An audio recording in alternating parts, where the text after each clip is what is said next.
ये presentation amazing facts के मित्रों के द्वारा लाया जा रहा है।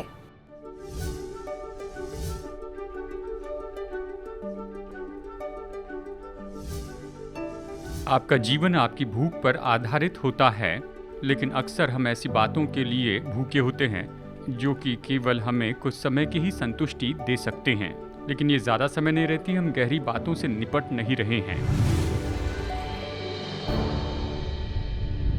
हम यहाँ पर एक सीरीज देख रहे हैं। अगर आप पहली बार आए तो मैं आपको सारांश में बताऊं, हम धन्य वचनों के बारे में देख रहे हैं जो आप यहाँ पर पहाड़ी उपदेश में पाते हैं। और ये तो मत्ती रचित सुसमाचार में है, अध्याय 5 में पहले 12 वचन। और अब हम धन्य वचन की सीरीज के भाग 2 में हैं। आनंद और शांति के बारे में 8 कुंजियाँ देख रहे हैं। फ्लाइंग के समय ये बात कही जाती है कि आपका एटीट्यूड आपके अल्टीट्यूड को निश्चित करता है। कि आपने सुना है? इसका क्या अर्थ है? प्लेन का एटीट्यूड जो है वो तो फिक्स है, वो तो एक जैसे ही जाता है। अगर उसका एटीट्यूड नीचे की ओर है तो नीचे आएगा, और ऊपर की ओर है तो फिर ऊपर जाएगा। अगर उसका एटीट्यूड ऐसा है तो वो मुड़ जाएगा। यानी मनोदशा आपका परिणाम निश्चित करती है। ये बात सच है। आधारित है कि जीवन में आपकी मनोदशा कैसी है, पर मैं कहूँगा आपके जो धन्य वचन हैं आपकी ऊंचाई निश्चित करते हैं। बाइबल में ये जो बी एटीट्यूड है ये तो केवल आशीष के लिए है, यानी बी एटीट्यूड, क्योंकि ये भीतरी जीवन से व्यवहार करता है। सभी धन्य वचन भीतरी जीवन से व्यवहार करते हैं। हमने परिचय में पिछले हफ्ते इनमें से 3 देखे हैं। चलिए मैं इसका सारांश आपको बताता हूँ। अपनी बाइबल में निकालिए मत्ती अध्याय 5 वचन 3 से हम शुरू करेंगे। यीशु बड़ी भीड़ से और चेलों से बातें कर रहे हैं, और वो तो पहाड़ पर थे और वो बैठकर सिखाते हैं। और वो अपना मुंह खोल कर कहते हैं, धन्य हैं जो मन के दीन हैं, क्योंकि स्वर्ग का राज्य इन्हीं का है। ये नहीं कहता कि किसी दिन होगा, ये कहता है अभी इसी समय परमेश्वर का राज्य तो निकट है। मन के जो दीन हैं वो अपनी आत्मा में उसको कंगाल होने को जानते हैं। फिर कहते हैं धन्य हैं जो शोक करते हैं, क्योंकि वो जानते हैं वो कंगाल है, दरिद्र है, पापी है और कश्मकश में हैं। वो उसके लिए शोक करते हैं। यहाँ प्रतिज्ञा की गई कि वे शांति पाएंगे। ये शायद उनके लिए भी है जो शोक करते हैं प्रियजन की मृत्यु पर। बाइबल हमें इस तरह से बताती है, जब लाजर की मृत्यु के बाद मार्था और मरियम यीशु के पास में आए, उसने सबको रोते हुए देखा तो वो खुद भी रोए और उन्हें फिर तसल्ली दी। पुनरुत्थान के द्वारा उन्हें तसल्ली दी। फिर ये कहते हैं कि धन्य है जो नम्र है, क्योंकि वे पृथ्वी के अधिकारी होंगे। ये नम्रता के बारे में कहता है। ये तो शैतान के स्वभाव का बिल्कुल विपरीत है, जो घमंडी और स्वार्थी है। यानी नम्र है जब हम जानते हैं, जो आत्मा में दीन हैं, हम जानते हैं कि हम कितने कमज़ोर हैं, उनके लिए हम शोक करते हैं। और ये आप में नम्रता की मनोदशा लाएगा। कि आपने कभी सुना कि कोई अपमानित करने वाले अनुभव में से होकर गया और वो यहाँ पर कमज़ोरी से व्यवहार करते हैं, घमंडी और अहंकारियों की तुलना में। और ये आज हमारे विषय में हमें लेकर आता है, क्या आप भूखे हैं? कोई भूखा है? मैंने आज थोड़ा ही नाश्ता किया इस आशा के साथ में कि इस संदेश में जाने में मेरी मदद करेगा। कुछ अंगूर और नट्स, जैसे हम भूख पर चर्चा कर रहे हैं, हम इस धन्य वचन को देख रहे हैं। लेकिन यीशु ने कहा धन्य है वे जो भूखे हैं। ये एक और अजीब सी बात सुनाई देती है। हम सोचते हैं खुश है जो कि भरे पूरे हैं। उसने कहा नहीं, जब तुम भूखे होते हो तो धन्य हो। क्या आप भूखे हैं? किसके लिए? यदि आप धार्मिकता के लिए भूखे और प्यासे हैं, क्योंकि वे तृप्त किए जाएंगे। अब ये एक बहुत ही महत्वपूर्ण ऐसा धन्य वचन है। देखिए यहाँ पर एक बदलाव हो रहा है। यहाँ पर पहले बताया गया, यानी मन में दीन हैं और शोक करते हैं और नम्र होते हैं। और फिर ये कहता है आप केवल समस्या को नहीं देखेंगे, लेकिन अब आप भूखे होंगे कि उसका उत्तर प्राप्त कर लें। मैं नहीं चाहता कि मैं हमेशा शोक करूं, कि आत्मा में दीन दिखाऊं, लेकिन किसी न किसी समय मैं धार्मिकता चाहता हूं। धार्मिकता तो मसीह यीशु की परिभाषा है। तो जब आप कहते हैं मैं धार्मिकता के लिए भूखा और प्यासा हूं, तो इसका अर्थ है कि आप यीशु के जैसे होने के लिए भूखे और प्यासे हैं, कि उसका रवैया रखें। सच में जब आप धन्य वचन देखते हैं तो ये सब कहते हैं कि मसीह के जैसे हो। वो कंगाल बना कि हम धनी हो जाएं। जैसे हम इसे एक एक करके देखेंगे, निश्चय से देखेंगे। मैं आपको बताऊंगा कि सारे धन्य वचन का जो मुख्य उद्देश्य है वो यही है कि मसीह के जैसे हो। अब आप ये धार्मिकता कैसे पाते हैं? आप इसके लिए भूखे होते हैं। अब देखिए, भूखे होना ये हम सब की इच्छा होती है, ये ज़िंदगी का भाग है और ये ऐसी है कि जो हमेशा होती रहती है। इसलिए धार्मिकता के लिए भूखे और प्यासे होना तो हमेशा के लिए होता है। हमेशा भूखे होते हैं और हमेशा हम भरते जाते हैं जब आप धार्मिकता के लिए इस तरह की भूख रखते हैं। देखिए, मैं माफ़ी चाहता हूँ एक तरह से कि आप में से केवल कुछ ही लोग हैं जो सच में भूखे रहे हैं। मैं इसलिए माफ़ी नहीं चाहता कि आप दुख उठाएं, माफ़ करना, क्योंकि आप मेरा प्रचार नहीं जान रहे हैं। क्योंकि जब तक कि आप कई दिनों तक खाना न खाएं और आपको अपनी भूख मिटानी पड़ती ऐसी चीज़ों से, जैसे कि घास या सरकंडे या ऐसे कुछ चीज़ें आप खा लेते हैं, आपके पेट में इतना दर्द होता है कि आप बेल्ट कस लेते हैं ताकि दर्द से छुटकारा मिले। बहुत से लोग ये प्रार्थना नहीं करते कि प्रभु आज की रोटी हमें दे, जैसे कि आज की रोटी मिल जाए, इसलिए आप सच में प्रार्थना कर रहे हैं। तो जब मैं भूख के बारे में कहता हूँ, यानी बाइबल में लोग जानते थे कि भूख क्या होती है। जब अकाल पड़ता तो खाने के लिए भी नहीं मिलता था। यीशु ने कहा, मैं चाहता हूँ तुम भूखे हो, तुम इसकी लालसा करो, तुम इसके लिए तड़प रखो। लोग भूख के द्वारा चलाए चलते हैं। जानते हैं, मेरी जो भूख है, मैं कोई बहुत बड़ा व्यक्ति नहीं हूँ, लेकिन आप ही के जैसे जब भूख होती है वो मेरे स्केड्यूल को निश्चित करती है। आप में से कितने लोग अपनी भूख के अनुसार दिन में काम करते हैं? मैं ऐसे करता हूँ, सुबह कुछ खाकर निकलने की कोशिश करता हूँ, लंच में भी कुछ खाने की योजना बनाता हूँ। अक्सर हमारी स्टाफ मीटिंग होती है, मैं अलग अलग पास्टर से मुलाकात करता हूँ और ऑफिस में मैं दूसरे लोगों से मिलता हूँ और वो जानते हैं कि डग को भूख लगेगी। अगर हम मीटिंग में लगभग 1.5 घंटा ऐसे ही एक जगह पर बैठे रहे तो ये मीटिंग जल्दी खत्म करनी होगी, लेकिन एक महत्वपूर्ण मुद्दे पर चर्चा करनी है। कोई फर्क नहीं पड़ता, इससे महत्वपूर्ण बात है मेरे पेट के साथ मेरी अपॉइंटमेंट है। आप समझ रहे हैं ना? किसी न किसी समय हम कहते हैं यहाँ पर प्राथमिकता होती है, मैं तो भूखा हूँ। आपको जितनी ज़्यादा भूख लगती है तो बाकी सारी चीज़ें उतनी महत्वपूर्ण दिखाई नहीं देती हैं। सही कहा ना? धन्य है वे लोग जो धार्मिकता के लिए भूखे और प्यासे होते हैं।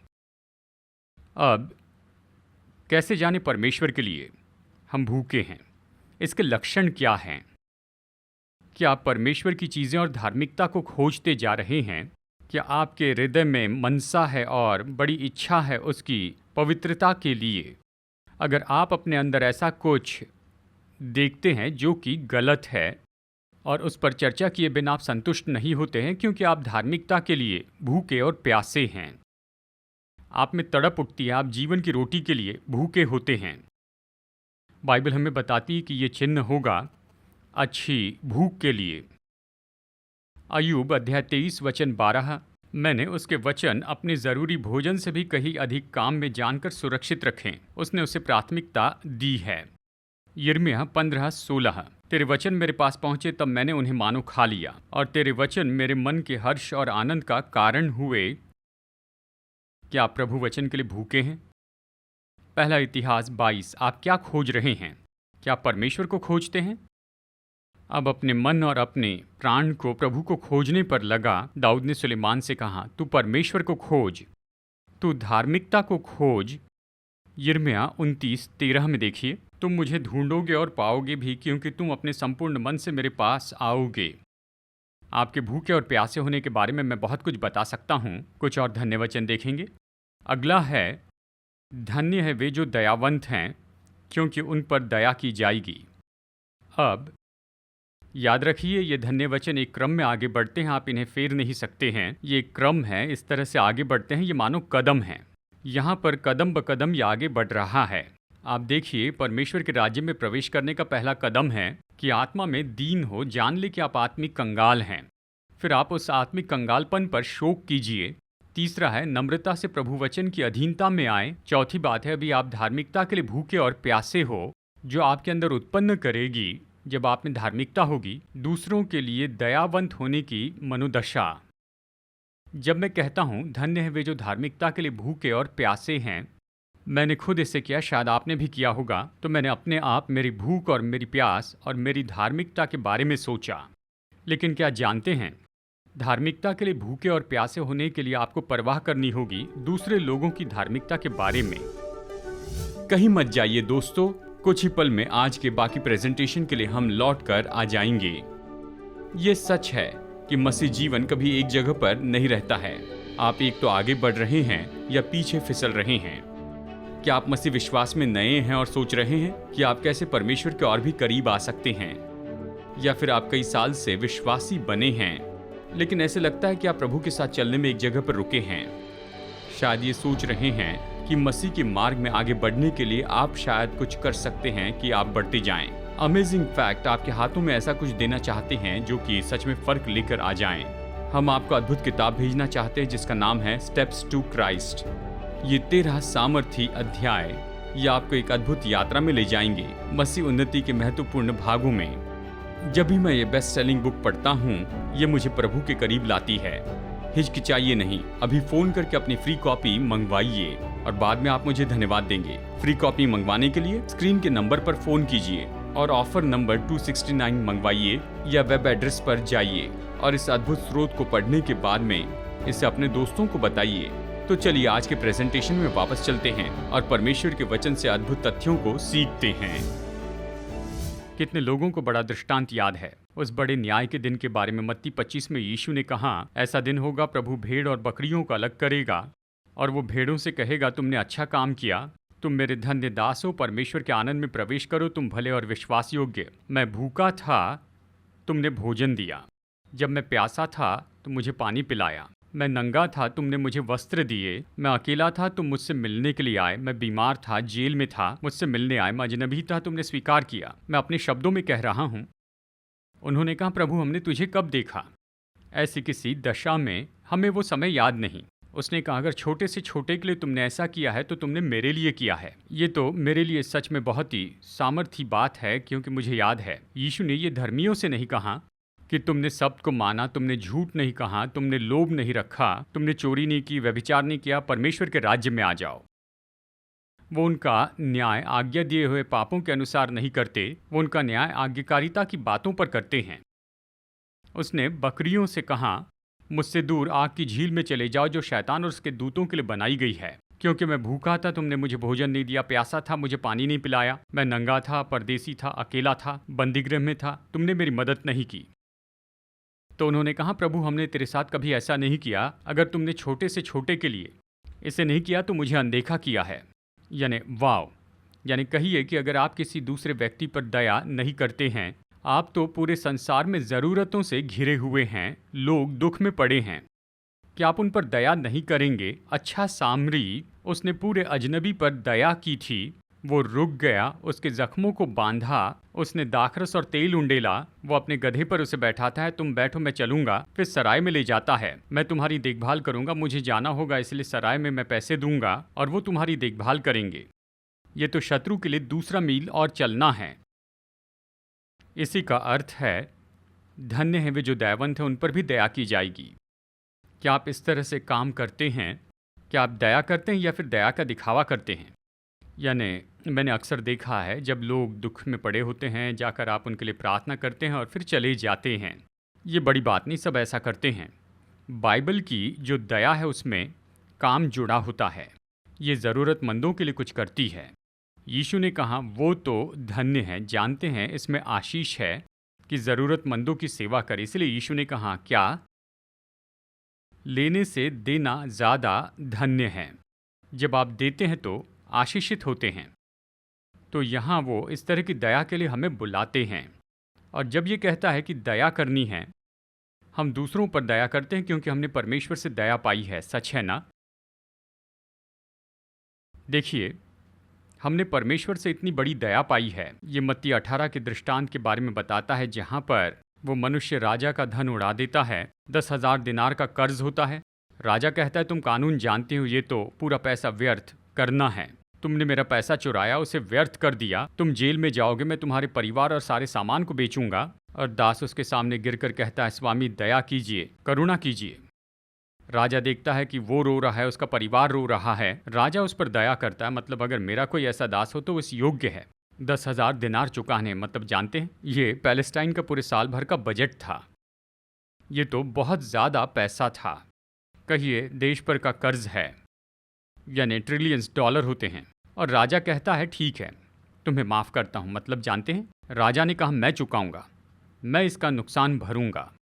अगर मैं वो व्यक्ति होता और मैं यहाँ वहाँ घूमता तो अपने घर में बोझ लेकर आता, मुझे जाकर राजा को बताना होगा। मैं इसके बारे में हर दिन सोचते रहा, किसी बात का आनंद नहीं उठा पाया। अगर मुझ पर इतना कर्ज होता, 10,000 दिनार।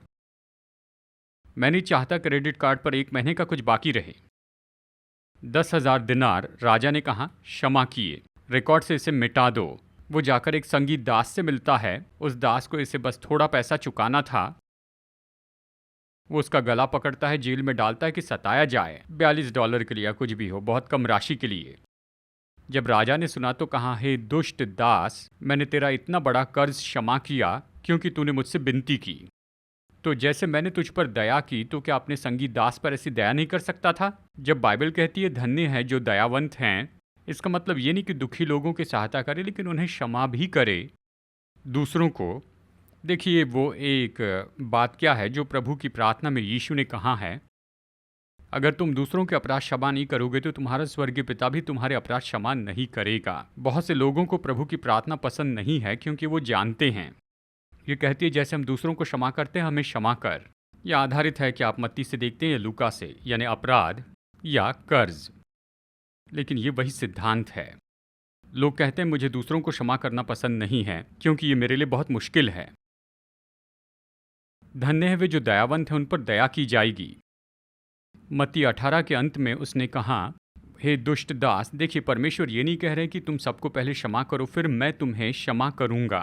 उसने कहा मैंने पहले तुम पर दया की और तुम इसे खुद के लिए मत रखो, दूसरों को देते जाओ। परमेश्वर हम पर दया दिखाने के लिए पहला कदम उठाते हैं। सुसमाचार में परमेश्वर हमें पहले क्षमा करते हैं। वो हमें क्षमा करते कहते हैं मैंने तुम्हें क्षमा किया, इसलिए ये तुम्हारे हृदय को बदल दे ताकि तुम दूसरों को क्षमा करने की इच्छा रखो। अगर ऐसा न करो तो उसने दुष्ट दास से कहा, इसे सताने वालों को दे दो जब तक कि ये सब कुछ चुका न दें। और फिर यीशु ने कहा कि मेरा स्वर्गीय पिता भी तुम में से हर एक के साथ ऐसा ही करेगा अगर तुम दूसरों के अपराध क्षमा नहीं करते हो, अपने पूरे मन से क्षमा नहीं करते हो तो। वाह! यानी परमेश्वर से क्षमा तो मुफ्त का वरदान है, लेकिन इसके लिए कुछ मांग है कि इसे रखने के लिए इसे बांटते चले जाना है। सुसमाचार अपने तक मत रखिए, दूसरों को भी बताइए। ये बांटने के बारे में है। धन्य हैं वे जो दयावंत हैं क्योंकि उन पर दया की जाएगी। कुलुस्सियों 3:12। इसलिए परमेश्वर के चुने हुओं के समान जो पवित्र और प्रिय हैं, बड़ी करुणा और भलाई और दीनता और नम्रता और सहनशीलता धारण करो। ये यहाँ पर धन्य वचन के बारे में कह रहा है। यदि किसी को किसी पर दोष देने का कोई कारण हो तो एक दूसरे की सह लो और एक दूसरे के अपराध क्षमा करो जैसे प्रभु ने तुम्हारे अपराध क्षमा किए हैं। ये पर्याय नहीं है। प्रभु मैं ऐसा नहीं कर सकता, उन्होंने मुझसे ये कहा था, मेरे साथ ऐसा व्यवहार किया। दूसरों को मेरे बारे में बताते हैं, मैं उन्हें कैसे क्षमा करूं? वो पश्चाताप नहीं करते हैं। आपको अपने लिए उन्हें क्षमा करना है, क्योंकि क्षमाहीनता तो एक जहर जैसे है, जो इसे रखता है वो उसे ही मार देती है। अगर आपके दिल में क्षमाहीनता है तो ये एसिड के जैसे है, जिस कंटेनर में रखते उसे खा जाता है। ये तो आप ही के लाभ के लिए है, ज़रूरी नहीं कि वो आपको क्षमा करें, शायद ये उन्हें बदल भी न दें। आपका इस पर नियंत्रण नहीं है। आप कह सकते हैं प्रभु जी मैं आपकी सामर्थ से चुनता हूँ कि इसे जाने दूँ। आप इसके बारे में सोचिए, फिर कहिए प्रभु मैं उन्हें क्षमा करता हूँ और प्रभु इसे मेरे मन से निकाल दीजिए, तो वो निकालेंगे। यीशु ने कहा सब जानेंगे कि तुम मेरे चेले हो। किससे? एक दूसरे के लिए प्रेम से। संसार ने अब तक नहीं देखा कि आधुनिक चर्च कैसे दिखेगा जब वो सच में एक दूसरे से प्रेम रखेंगे। मैंने कहा अगर लोग नहीं होते तो मुझे पास्टर होने में कोई समस्या नहीं थी। और अंत में आज के लिए धन्य हैं वे जिनके मन शुद्ध हैं, क्योंकि वे परमेश्वर को देखेंगे। अब पूरे धन्य वचन में यीशु हमें याद दिला रहे हैं, और मैं आप सब सुनने वालों को याद दिला दूं कि वो भीतर के बारे में कह रहे हैं। अगर कप को साफ कर रहे हैं तो पहले उसे भीतर से साफ कीजिए। वो चाहते हैं कि हम अपने मन में शुद्ध हो। बाइबल कहती है कि पवित्रता के बिना कोई भी परमेश्वर को नहीं देख पाएगा। पूरा सुसमाचार हमें क्षमा करने के लिए बना है। यानी मसीह यीशु की धार्मिकता, जैसे हम धार्मिकता के लिए भूखे और प्यासे होते हैं तो वो पहले हमें वो धार्मिकता देते हैं, बलिदान के वरदान के रूप में। ये विश्वास से तुरंत आती है। जब आप धार्मिकता के लिए भूखे और प्यासे होते हैं तो उसे तुरंत पाते हैं, तुरंत आप संतुष्ट हो सकते हैं उसकी प्रतिज्ञा पर भरोसा करने के द्वारा। इसे दी गई धार्मिकता कहते हैं। और जब आप प्रभु को जानने में आगे बढ़ते हैं तब वो आपको शुद्धता की धार्मिकता देते हैं और वहीं पर आप दिल की शुद्धता को प्राप्त करते हैं और आप भर जाते हैं क्योंकि आप भीतर से बदले हैं। क्या आप मेरी बात समझ रहे हैं? धन्य है वे जो धार्मिकता के लिए भूखे और प्यासे। आप भर सकते हैं तुरंत ही धर्मी ठहराए जाने के द्वारा। जैसे क्रूस का वो चोर था, सही है ना? लेकिन यही नहीं रुकता, ये बात आगे भी जाती है। आप भीतर की शुद्धता की मनसा रखते हैं। ये ऐसा नहीं कि बस आप ऐसे ढाके गए हैं, पर आप बदलना चाहते हैं। आप में किसकी शुद्धता है? आपके हृदय की। और बाइबल ये भी कहती है कि मैं अपने मन की शुद्धता चाहता हूँ। मनुष्य जैसे मन में सोचता है वो वैसे ही है, और हम नई सोच रखना चाहते हैं। परमेश्वर हृदय की शुद्धता देते हैं। भजन संहिता 15 वचन 2। हे परमेश्वर, तेरे तंबू में कौन रहेगा? तेरे पवित्र पर्वत पर कौन बसने पाएगा? वो जो खराई से चलता है और धर्म के काम करता है और हृदय से सच बोलता है, ये कहता है। परमेश्वर चाहते हैं कि हम अपने हृदय में बिल्कुल सच्चे हो। वो चाहते हैं कि हम अपने मन में शुद्ध हो जाएं। वो लालच नहीं चाहते हैं। 10 आज्ञा में अंत में ये हृदय की समस्या है, यानी ये हृदय में चलता है। यूहन्ना 1:47। यीशु ने नथानियल को अपनी ओर आते देखा और कहा, देखो ये सचमुच इस्राएली है, इसमें कोई कपट नहीं। मैं तुमसे सच सच कहता हूँ कि तुम स्वर्ग को खुला हुआ और परमेश्वर के स्वर्गदूतों को मनुष्य के पुत्र के ऊपर उतरते और ऊपर जाते देखोगे। ये सच्चा इस्राएली है जो अपने हृदय में शुद्ध है। 1 तीमुथियुस वचन 5। पौलुस कहता है, अपने आप को शुद्ध रख। हनोक 300 साल तक परमेश्वर के साथ चला और मन की शुद्धता को ढूंढते रहा। इब्रानियों 12:14। सबसे मेल मिलाप रखो और उस पवित्रता के खोजी हो जिसके बिना कोई प्रभु को कदापि न देखेगा। जक्कई पेड़ पर चढ़ गया था। क्यों? वो नाटा था, पेड़ पर चढ़ा ताकि प्रभु को देख सके। जक्कई प्रभु को देखना चाहता था। जक्कई नाम का अर्थ पता है? शुद्ध। जो शुद्ध है वही प्रभु को देखेंगे। क्या उसने यीशु को देखा? वो उसे देखने के लिए भूखा था और वो देख पाया। 1 पत्रस 2:2। नए जन्मे हुए बच्चों के समान निर्मल दूध की लालसा करो ताकि उसके द्वारा उद्धार पाने के लिए बढ़ते जाओ। तो कैसे बढ़ते हैं? इस पवित्रता में कैसे बढ़ते हैं?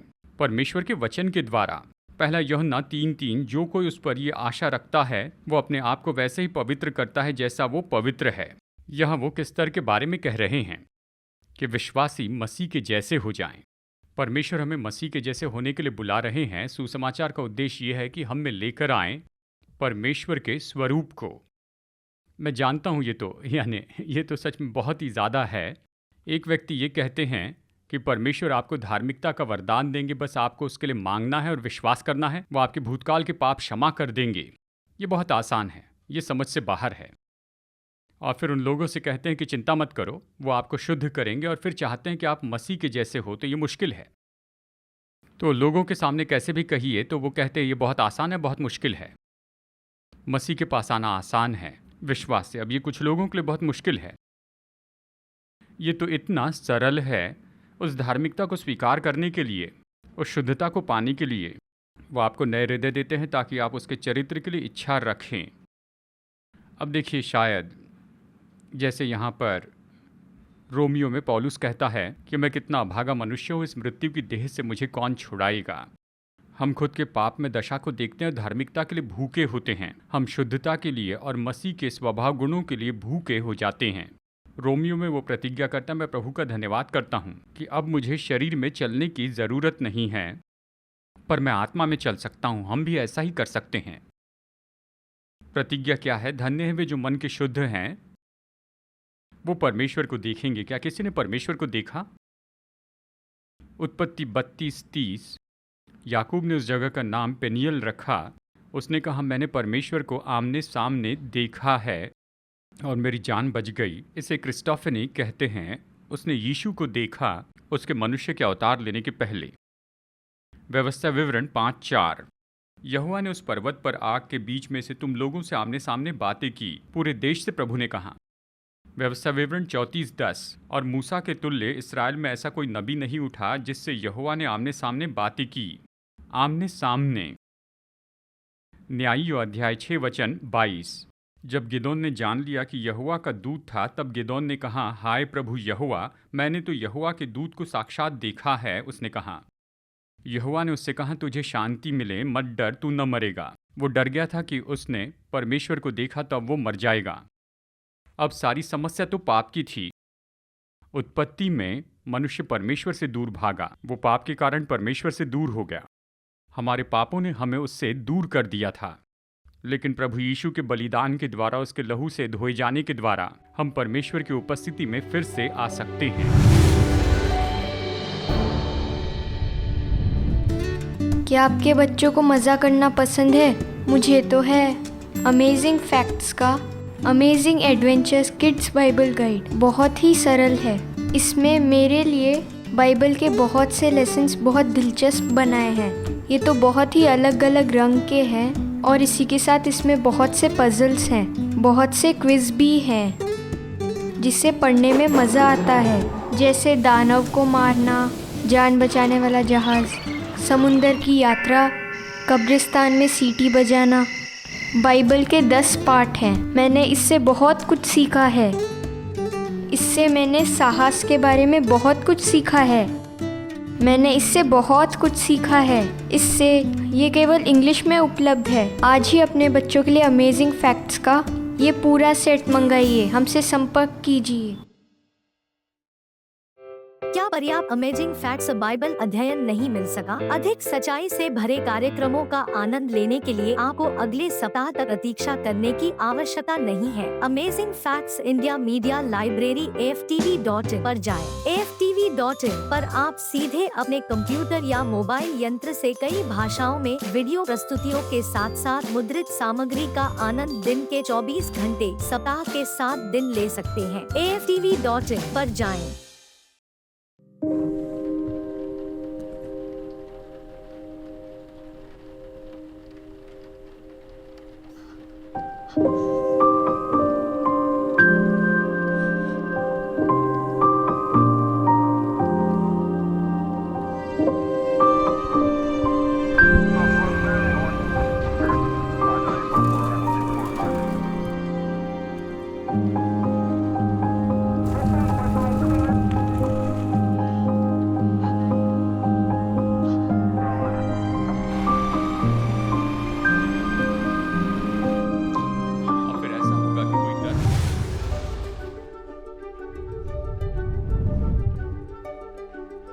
आज के फ्री ऑफर को मंगवाइए, ये आपके लिए एक आशीष है।